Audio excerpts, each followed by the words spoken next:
नमस्कार साथियों, मेरा नाम है आर के सिंह। संस्कृति पीसीएस यूट्यूब चैनल पे आप सभी का स्वागत है। आज के एपिसोड में हम जिस मुद्दे की चर्चा करने वाले हैं, ये मुद्दा जुड़ता है परमाणु समझौतों से। और ये कहा जा रहा है कि दुनिया में जो परमाणु से जुड़े हुए समझौते हुए थे, उन पर अब खतरा मंडराता हुआ दिख रहा है। उन पर अब इस संकट की जो घड़ी है वो आ चुकी है। ऐसा हम क्यों कह रहे हैं? तो दुनिया के दो जो बड़े सुपर पावर्स हैं, रूस और दूसरा यूएस यानी यूनाइटेड स्टेट ऑफ जो अमेरिका है, इनके बीच में एक जो तानातानी देखने को मिल रही है। इस कारण से अब आने वाले समय में जो तीसरा विश्व युद्ध है वो स्टार्ट होने के करीब पहुंच चुका है, या कहें तो जो परमाणु युद्ध है उसकी जो आशंका है अब वो प्रबल हो चुकी है। तो इसी घटनाक्रम की, इसी न्यूज की हम चर्चा करने वाले हैं। देखेंगे कि आखिर पूरा मामला है क्या और परमाणु जो संधियां हैं उनसे जुड़ी हुई कौन सी महत्वपूर्ण बातें हैं जो आपको जाननी चाहिए। इसमें क्या कोई नए स्तर की जो परमाणु संधि है वो भी होने की बात कही जा रही है। न्यू स्टार्टअप जो संधि है उसकी बात की जा रही है, तो उस पर भी हम बात करेंगे। इसके अलावा इस पूरे मसले में जो अलग अलग देश हैं उनके जो पक्ष हैं कि कैसे एक दूसरे को इन संधियों से देश बाहर खींच रहे, चाहे वो रूस की बात करें चाहे अमेरिका की बात करें। और इस पूरे मसले में जो चीन की एंट्री है वो काफी बेहद महत्वपूर्ण हो जाती है। इसके अलावा पूरे दुनिया में देखें तो परमाणु हथियारों के संदर्भ में जो जखीरा है वो किस देश के पास कितना है, उस पर भी हम संक्षिप्त रूप से बात करेंगे। और इससे जुड़े हुए जो भी अहम पहलू हैं उन पर हम एक एक करके सारगर्भित तरीके से डिटेल में जानकारी लेंगे। चलिए स्टार्ट करते हैं। सबसे पहले हम देखेंगे न्यूज क्या है। न्यूज में पहले ही हमने देख चुका है। उसके अलावा अगर हम देखेंगे तो आप सभी के लिए एक बहुत ही महत्वपूर्ण सूचना है। सूचना क्या है?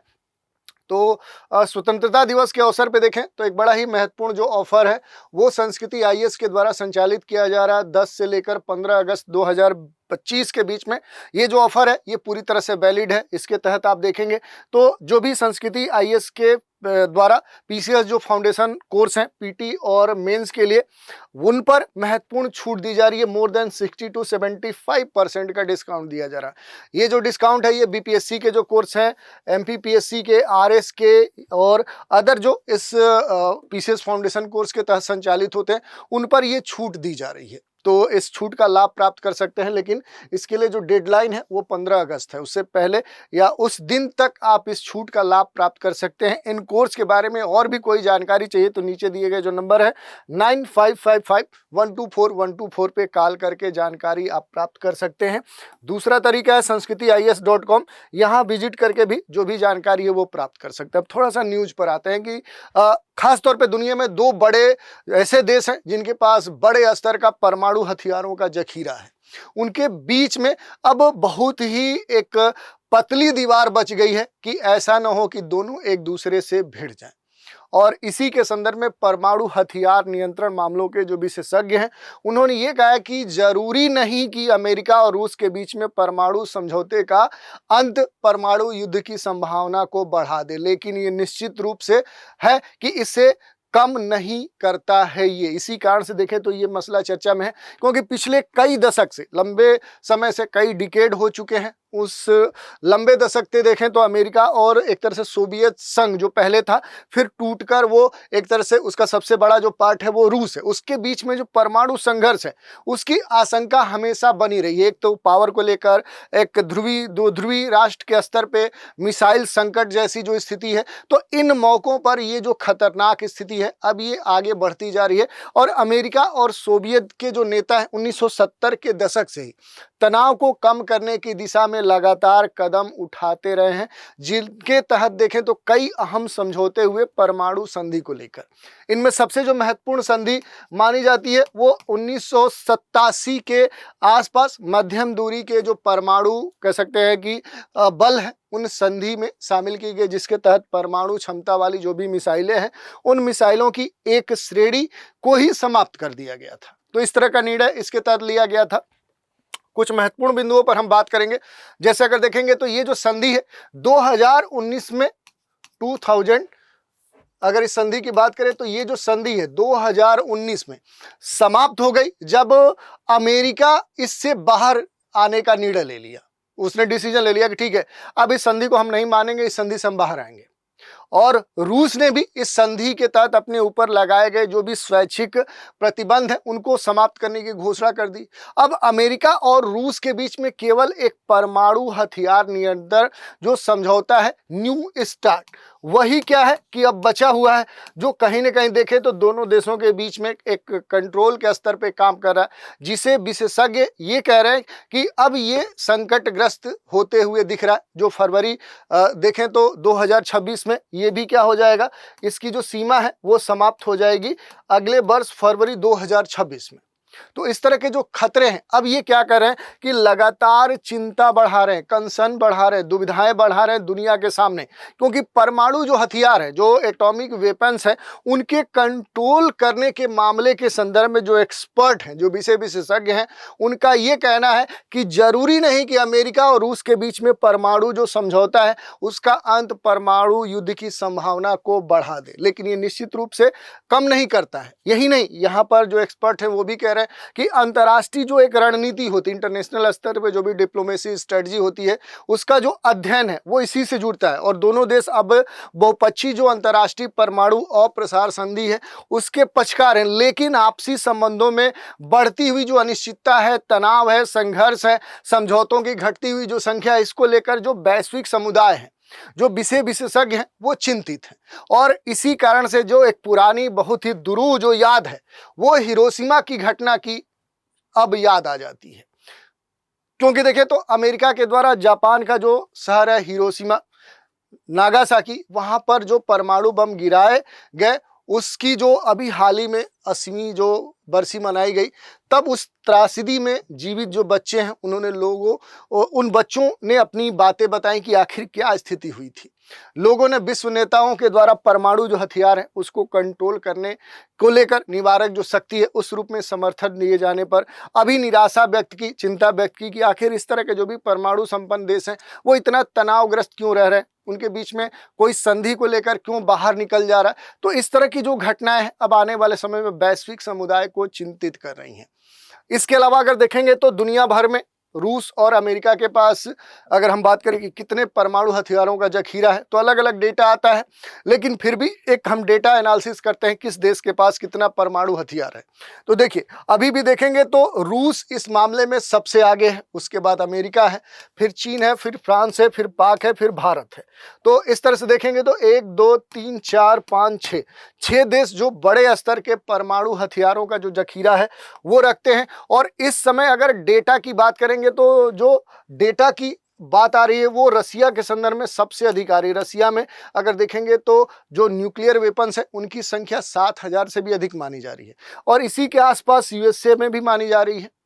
तो ये दो देश ऐसे हैं जो सबसे बड़े परमाणु हथियारों का जखीरा रखते हैं। इसके बाद आप देखेंगे तो फ्रांस का नंबर आता है लगभग 300, और उसके बाद अगर देखेंगे तो फिर चाइना आ जाता है, फिर यूके, और फिर इस तरह से जो स्थिति है वो देखने को मिलती है। यहाँ पर इंडिया की अगर बात करेंगे तो इंडिया पाकिस्तान के पास लगभग आसपास ही जो डेटा है वो दिखाते हैं। और पूरा जो डिस्ट्रीब्यूशन है न्यूक्लियर वारहेड जो इन्वेंट्रीज है 2025 का ये डेटा आ रहा है, इसको भी आप देख सकते हैं, जो काफ़ी मायने रखता है। इसके अलावा देखें तो बड़े स्तर के जो परमाणु हथियारों के रखने वाले जो देश हैं, जिनके बीच में जो एक तरह का तनाव है, जो संघर्ष है, ये जो अलग अलग ट्रीटियां हैं उनसे बाहर निकल रहे हैं, आपस में अलग अलग मुद्दों को लेकर लगातार टकराहट देखने को मिल रही है। जैसे इसी समय देखेंगे तो अमेरिका, रूस, भारत, चीन, मध्य एशिया के बीच में एकदम से तनाव है। हाल ही में देखें तो अमेरिका ने लगातार रूस के ऊपर प्रतिबंध लगाए, उसके बाद चीन को अपने दबाव में लेना चाहा, अब भारत को दबाव में लेना चाह रहा है, इससे पहले ईरान को अपने दबाव में लेना चाह रहा था। तो इस तरह के जो पूरे दुनिया में एक माहौल है वो कहीं ना कहीं परमाणु युद्ध की तरफ बढ़ रहा है। और अमेरिका और रूस के पास देखें तो अब भी सर्वाधिक परमाणु हथियार है। फेडरेशन ऑफ जो अमेरिकन साइंटिस्ट है उसके अनुसार 1986 में सोवियत संघ के पास देखें तो बड़े स्तर के वारहेड थे, 40,000 के परमाणु वारहेड है, ऐसा आंकड़ा आता है। जबकि उसके अमेरिका के पास उस समय 20,000 से ज़्यादा थे। परमाणु हथियारों के नियंत्रण और संधियों की श्रृंखला के चलते इस श्रृंखला में कमी आई। इसी कारण से देखिए तो आज क्या है कि 7,000 के आसपास इनके पास परमाणु हथियार है, जबकि उस समय देखें तो रसिया के पास ही अकेले 40,000 से अधिक परमाणु वारहेड थे। यही नहीं, 2025 का अनुमान ये लगाया गया है कि जो परमाणु आयुध हैं रूस के पास लगभग 6000 से लेकर 7000 हैं, जबकि अमेरिका के पास 5000 से 6000 के पास है। तो दोनों देश क्या है कि पूरी दुनिया में जो कुल परमाणु हथियार है उनका आप देखेंगे तो लगभग सबसे अधिक, लगभग आप देखिए तो 80% से भी अधिक ये खुद रखते हैं। और इसी कारण से जो खतरा है वो बढ़ते जा रहा है कि अगर इनके बीच में तनाव हुआ तो फिर स्थिति बहुत ही दयनीय हो जाएगी। कैसे हुआ था समझौते का दौर? तो अगर दौर की बात करें तो अमेरिका और रूस, जो पहले पूर्व सोवियत संघ था रूस, उनके बीच में कई दशकों से परमाणु हथियारों की जो एक दौड़ है, एक जो होड़ है, एक जो कंपटीशन है वो रही है। और इसी को ध्यान में रखते हुए कई महत्वपूर्ण जो समझौते हैं वो साइन हुए थे। इनका उद्देश्य यही था, पारस्परिक जो भरोसा है, एक दूसरे के स्तर पे वैश्विक जो परमाणु खतरे हैं उनको कम किया जाए। 1972 में क्यूबा मिसाइल जो संकट है उसके एक दशक बाद दोनों देशों ने महत्वपूर्ण जो समझौते हैं, जो स्ट्रेटेजिक जो आर्म लिमिटेशन टॉक्स 1 है, उस पर हस्ताक्षर किया था। फिर इसी संधि के तहत परमाणु हथियारों से लैस जो मिसाइल हैं, जो बमवर्षक विमान हैं, जो पनडुब्बियां हैं, उनकी संख्या पहली बार उनकी सीमा निर्धारित की गई थी। और उसी वर्ष देखें तो जो अमेरिका है, जो यूएसए है, उसने क्या किया, सोवियत संघ के साथ एक तरह से एंटी बैलिस्टिक जो मिसाइल संधि है उस पर भी हस्ताक्षर किया।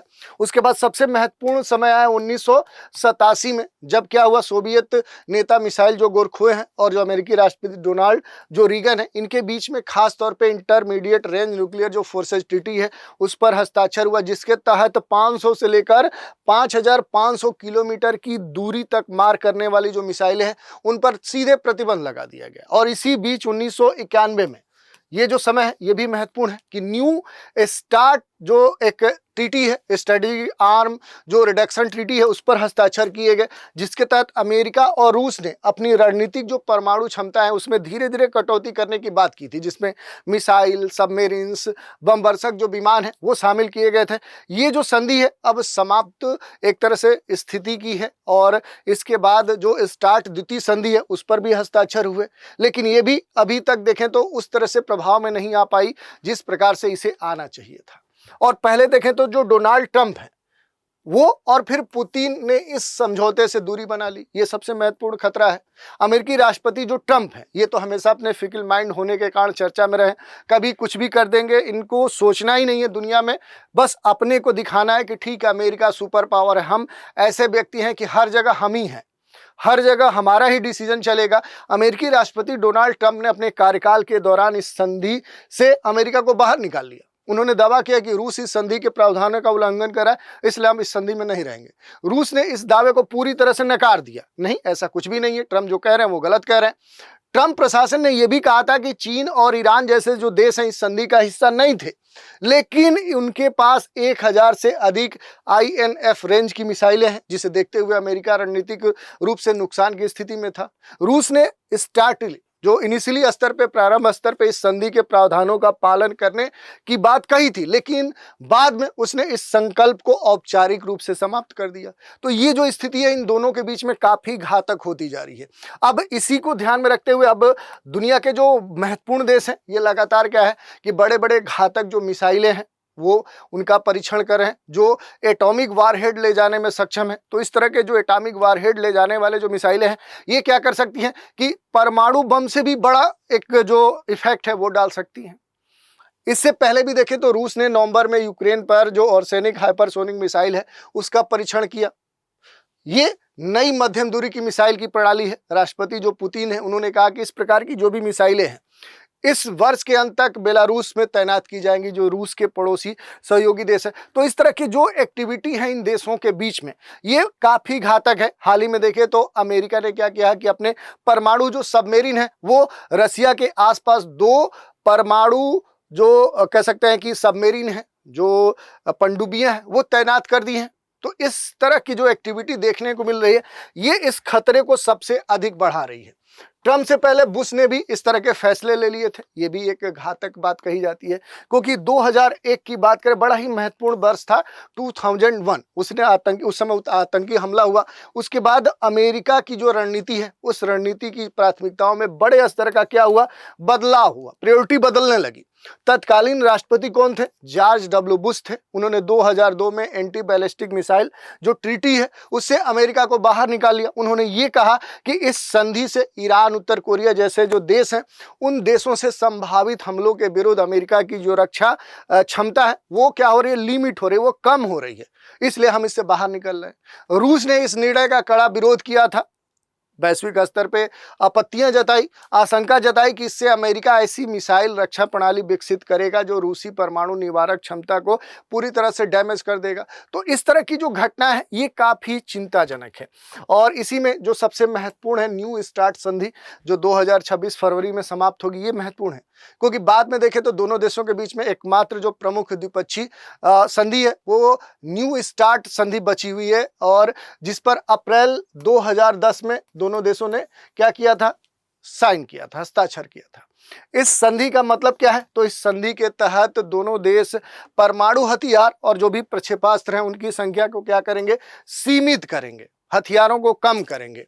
स्थलों का जो निरीक्षण है, ऐसे जो अनुपालन तंत्र है वो स्थापित किए गए थे। हालांकि ब्रिटेन स्थित जो रॉयल यूनाइटेड सर्विसेज जो इंस्टीट्यूट है उसके सैन्य मामलों के वरिष्ठ जो हैं उन्होंने ये कहा है कि अब ये जो संधि है ये व्यवहारिक रूप से सफल नहीं है, ये डेड ट्रीटी है। तो इस तरह से देखें तो ये बड़ा ही चर्चा में रहने वाली ट्रीटी थी। न्यूक्लियर जो कंट्रोल टाइमलाइन है वो डिसाइड किया गया था कि कैसे कैसे होगा, और 2010 में इनका जो एक पूरा है वो आप देख सकते हैं कि 2010 में न्यू स्टार्ट जो ट्रीटी है ये लाई गई थी, जिसके तहत महत्वपूर्ण प्रावधान किए गए थे। लिमिट भी इसमें दी गई थी, लिमिट्स जो दी गई थी under the new start treaty, जिसके तहत बातें कही गई थी। इंटरकंटिनेंटल जो मिसाइल्स हैं ये कितनी होनी चाहिए, ICBM कितनी होनी चाहिए, न्यूक्लियर जो वेपन्स है उनके वारहेड के संदर्भ में कहा गया था कि क्या होना चाहिए, इंटरकंटिनेंटल जो बैलिस्टिक मिसाइल लॉन्चर्स हैं उनके बारे में खास तौर पे बातें कही गई थी। और ये जो संधि है ये 5 फरवरी यानी फरवरी 2026 में देखेंगे तो क्या हो जाएगी, ये पूरी तरह से अप्रभावी हो जाएगी, जिसको पहले से भी डेट माना जा रहा है। लेकिन इससे पहले ही रूस ने यूक्रेन पर आक्रमण के बाद इससे जो अपनी भागीदारी है उसे स्थगित कर दी, इससे बाहर आ गया, जिससे रूसी जो परमाणु ठिकाने हैं उनकी जो स्थल निरीक्षण प्रक्रिया है वो क्या हो गई थी, इस ट्रीटी के तहत रुक गई। हालांकि रूस की जो राजधानी मॉस्को है वहाँ ये कहा गया कि वो अभी भी इस परमाणु जो हथियार हैं उन पर संधि जो है उसके द्वारा तय जो सीमा है उसका वो पालन कर रहे हैं। तो थोड़ा सा इस संधि से जुड़ी हुई जो भी महत्वपूर्ण विशेषताएं हैं उन पर हम बात कर लेते हैं। जैसे नई जो स्टार्ट संधि है इसको दुनिया में परमाणु हथियारों की संख्या को कम करने और अंतर्राष्ट्रीय जो शांति सुरक्षा है वो बढ़ावा देने के लिए लाया गया था। महत्वपूर्ण जो कदम है वो माना गया। इसकी जो विशेषता है कि आयुधों की जो सीमा है उसे लिमिट की जाएगी। नई जो स्टार्टर संधि है प्रत्येक देश के लिए तैनात जो सामरिक परमाणु आयुधों की संख्या है वो कहा गया कि वो कम रखी जाएगी। वो कितनी रखी जाएगी, वो 1550 रखी जाएगी। ये आप यहाँ पर देख सकते हैं कि ये कहा गया कि ज़्यादा नहीं, जो न्यूक्लियर वारहेड है वो कितने रखे जाएंगे, वो 1550 तक ही सीमित होंगे। पिछली जो सीमा थी वो कितनी थी, वो 2000 यानी कि एक तरह से देखें 2200 थी, यानी 2200 थी।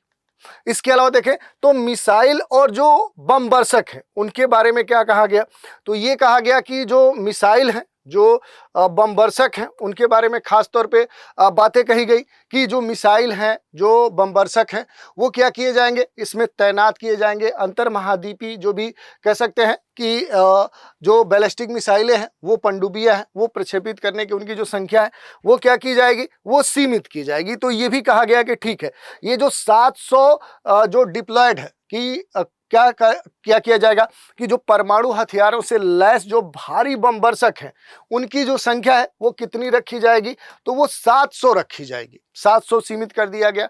और 100 अतिरिक्त जो बम वर्षक हैं वो क्या किए जाएंगे, वो आरक्षित किए जाएंगे, ये बात कही गई। इसके अलावा निगरानी की भी बात की गई कि संधि में एक व्यापक जो निगरानी तंत्र है उसका सत्यापन व्यवस्था इसमें शामिल होगी, जो दोनों देशों को एक दूसरे के द्वारा जो संधि है उसके अनुपालन की पुष्टि करने का परमिशन देगा, अनुमति देता है। इससे ऑन साइट जो निरीक्षण है, डेटा का जो आदान प्रदान है, टेलीमेट्री है, उसका आदान प्रदान शामिल था। लेकिन इसके बावजूद अगर देखेंगे तो जो एक महत्वपूर्ण मुद्दा देखने को मिला वो ये देखने को मिला कि रूस के द्वारा संधि को निलंबित करने के कुछ निहितार्थ थे, क्योंकि इस तरह का जो कदम रूस के द्वारा उठाया गया एक तरह से, तो अंतर्राष्ट्रीय जो समुदाय है वो इसकी व्यापक आलोचना की। नाटो द्वारा देखे तो बड़े स्तर पे इसका आलोचना किया गया।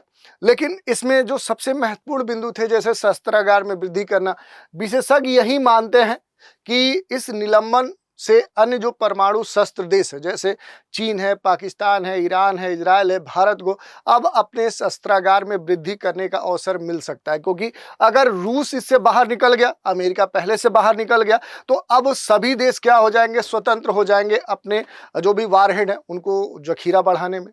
अमेरिका और चीन के जो हथियार हैं ये इनके नियंत्रण और इनके सहयोग में भी इसकी भूमिका होगी, क्योंकि इससे अमेरिका और चीन के बीच में जो हथियारों का नियंत्रण है उसमें जो सहयोग है उसमें बाधा आ सकती है।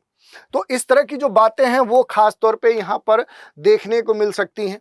जो वे फॉरवर्ड है वो आपको देखने को मिल सकता है। अब अगर हम थोड़ा सा अब बात कर ले जो नई स्टार्ट संधि है, इसकी आगे की दशा दिशा क्या होगी, जो उसके महत्वपूर्ण जो बिंदु हैं उन पर थोड़ा थोड़ा हम बात कर लेते हैं। जैसे डिप्लोमेसी के स्तर पे जो पार्टनरशिप है उसकी अगर हम बात करें, कूटनीतिक जो भागीदारी है, कि यहाँ पर जो यूएसए है, संयुक्त राज्य जो अमेरिका है, और इसके जो सहयोगी हैं और दूसरे जो देश हैं, जैसे मान लिया कि रूस है, रूस के भी सहयोगी होंगे और दुनिया के अन्य भी देश हैं। तो पहले तो अमेरिका रूस के द्वारा इस संधि को निलंबित करने का जो अपना फैसला है वो वापस लेने के लिए कहीं ना कहीं इन्हें अब जवाबदेहिता लेनी होगी। इसके लिए कूटनीतिक प्रयास ये कर सकते हैं। इसमें रूस की जो चिंताएं हैं वो दूर करने और आगे बढ़ने का एक जो प्रयास है वो देखने को मिल सकता है। हथियार के नियंत्रण पर नए सिरे से ध्यान दिया जा सकता है कि अंतर्राष्ट्रीय जो समुदाय है वो वैश्विक स्तर पे, ग्लोबल स्तर पे, रीजनल स्तर पे जो भी हथियार हैं उन हथियारों के नियंत्रण से जुड़े हुए जो प्रयास है उनको नए सिरे पर क्या करे, उसके लिए कोई ट्रीटी बनाए, कोई एग्रीमेंट बनाए, उसके लिए कोई कानून बनाए जो वैश्विक स्तर पर लागू हो सके और इसके द्वारा वैश्विक स्तर पर परमाणु जो परीक्षण है वो प्रतिबंधित हो, परमाणु हथियार जो बन रहे हैं वो प्रतिबंधित हो और परमाणु जो अप्रसार संधि है उसे सही तरीके से व्यवहारिक स्तर पे लागू भी किया जा सके। इसके अलावा देखिए विश्वास जो सबसे महत्वपूर्ण बात है कि संयुक्त राज्य जो अमेरिका है, जो रूस है, दोनों के बीच में जो विश्वास है, जो भरोसा है वो कम हुआ है। इसके लिए इन दोनों को क्या करना चाहिए, आपस में काम करना चाहिए। क्योंकि अगर इस समय देखें तो जो दोनों के बीच की स्थितियां हैं वो काफी तनावपूर्ण है और इस कारण से ये जो मसला है ये सामान्य मसला नहीं हो चुका है। इनमें पारदर्शिता लानी चाहिए, जवाबदेहिता इनके बीच में होनी चाहिए, संचार कम्युनिकेशन होना चाहिए, सैन्य जो अभ्यास है, परमाणु जो भंडार है, आपसी जो कटौती है वो किए जाना चाहिए। और चीन के साथ जो एक जुड़ाव देखने को मिल रहा है कि जैसे जैसे चीन की परमाणु क्षमताएं क्या हो रही हैं, बढ़ रही हैं, जैसे तीसरे नंबर पर चीन आ चुका है परमाणु जखीरे के संदर्भ में, तो हथियार नियंत्रण जो प्रयास है उसमें बीजिंग के साथ जुड़ना भी जरूरी है कि ऐसा ना हो कि इन्होंने तो कंट्रोल किया, अब तीसरा एक देश इनकी जगह ले लिया। इसमें चीन को हथियार नियंत्रण समझौते में शामिल करने के लिए प्रोत्साहित किया जाना चाहिए और चीन के साथ नए समझौते करने के प्रयास किए जाने चाहिए, या दुनिया के जो भी परमाणु जखीरा रखने वाले, निर्मित करने वाले जो देश हैं उनको भी इस संधि में शामिल करना चाहिए। कुल मिलाकर यही है कि रूस के द्वारा न्यू स्टार्ट जो संधि है उसको स्थगित करना अंतर्राष्ट्रीय जो हथियारे हैं उनके हथियारों के नियंत्रण प्रयासों के लिए गंभीर चुनौती बन चुका है। हालांकि कूटनीतिक जो जुड़ाव है, हथियार जो नियंत्रण है उस पर नए सिरे से ध्यान केंद्रित करने के साथ, विश्वास निर्माण के साथ, अकाउंटेबिलिटी के साथ, ट्रांसपेरेंसी के साथ, डायलॉग करने के साथ इस स्थिति से निपटा जा सकता है और अधिक स्थिर और सुरक्षित विश्व के निर्माण का अवसर भी मिल सकता है।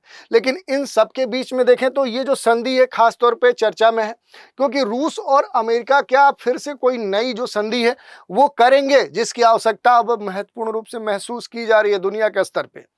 तो इसके बारे में ये कहा जाता है, जो भी एक्सपर्ट हैं, कि अमेरिका और रूस के बीच में निकट भविष्य में किसी नई परमाणु नियंत्रित संधि की संभावना तो बेहद ही कम है, क्योंकि ऐसा समझौता करना और उस पर अमल करना इन दोनों देशों के लिए आपसी जो विश्वास है उसकी सबसे महत्वपूर्ण जरूरत है, जो इस समय कहीं से भी मौजूद दिख नहीं रहा है।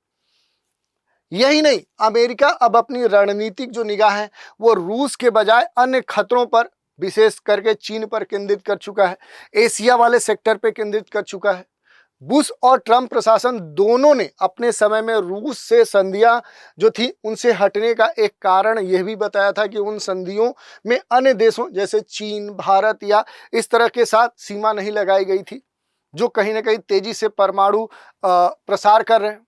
परमाणु जो हथियार नियंत्रण विशेषज्ञ हैं, उनका ये कहना है कि विशेष रूप से अगर देखेंगे तो न्यू स्टार्ट जो संधि है, इस संधि ने यूरोप में तनाव कम करने के लिए समझौते किए थे, लेकिन इन समझौतों के समाप्त होने से पुराने जो कह सकते हैं शीत युद्ध है, उसके जो विरोधी हैं उनके बीच में तनाव बढ़ने की भी आशंका है। साथ ही ये भी कहा जा रहा है कि इस तरह के जो भी दुनिया में घटनाक्रम इस समय चल रहे हैं, इनसे पारस्परिक जो देश हैं एक दूसरे के संदर्भ में क्या है कि पारंपरिक जो मिसाइलें हैं जो गैर परमाणु हैं, उनकी बढ़ती जो वैश्विक दिलचस्पी है वो अब और बढ़ रही है। अमेरिका ऐसी मिसाइलों को यूरोप और प्रशांत क्षेत्र में तैनात करने की योजना बना रहा है। और हाल ही में देखें तो इजराइल और ईरान के बीच में मध्य एशिया में जो एक तरह से संघर्ष हुआ, इसमें मिसाइलों का इस्तेमाल बड़े स्तर पर देखा गया कि एक एक के साथ 1,000 मिसाइलें छोड़ी जा रही हैं।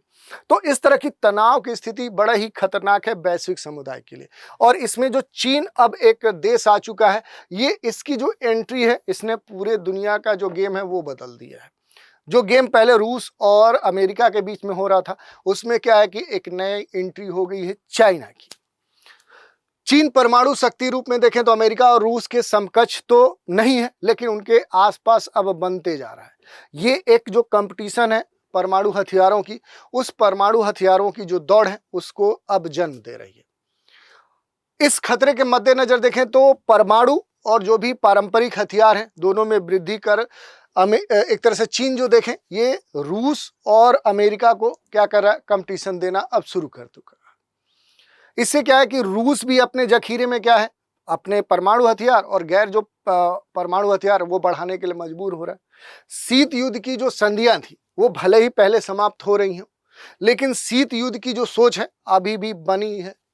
विशेषज्ञ ये भी कह रहे हैं कि परस्पर जो सुनिश्चित एक विनाश है, उसकी जो एक अवधारणा थी, अब परमाणु शक्तियों को संयम बरतने के लिए विवश कर सकती है।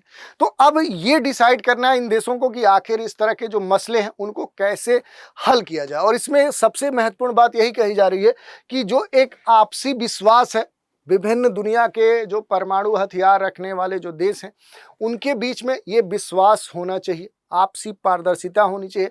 और इसमें खास तौर पे जो नेतृत्व है वो बड़े परमाणु हथियार रखने वाले जो देश हैं उनको करना चाहिए, जैसे अमेरिका है, रूस है, चीन है। तो इन्हें आगे आकर इसके लिए पहल करना होगा, तभी दुनिया सुरक्षित रह सकती है। नहीं तो अगला जो तीसरा विश्व युद्ध होगा वो सामान्य विश्व युद्ध नहीं होगा बल्कि परमाणु युद्ध होगा। और आप समझ सकते हैं कि एक बम जब नागासाकी हिरोशिमा में उस आज से कितने समय वर्ष पहले जब इतना एडवांस टेक्नोलॉजी नहीं थी तब गिरा था तो इतनी तबाही हुई थी। तो अब अगर परमाणु विश्व युद्ध हुआ तो वो कितनी तबाही लाएगा, ये हमारी सोच से परे है। तो इसी की आज हमने चर्चा की। ये महत्वपूर्ण जो कंसर्न था, जो टॉपिक था और इससे जुड़े हुए जो भी अहम पहलू थे उन पर भी हमने डिटेल से बात की। तो आज के एपिसोड में इतना ही। आप सभी हमारे साथ बने रहें, इसके लिए धन्यवाद।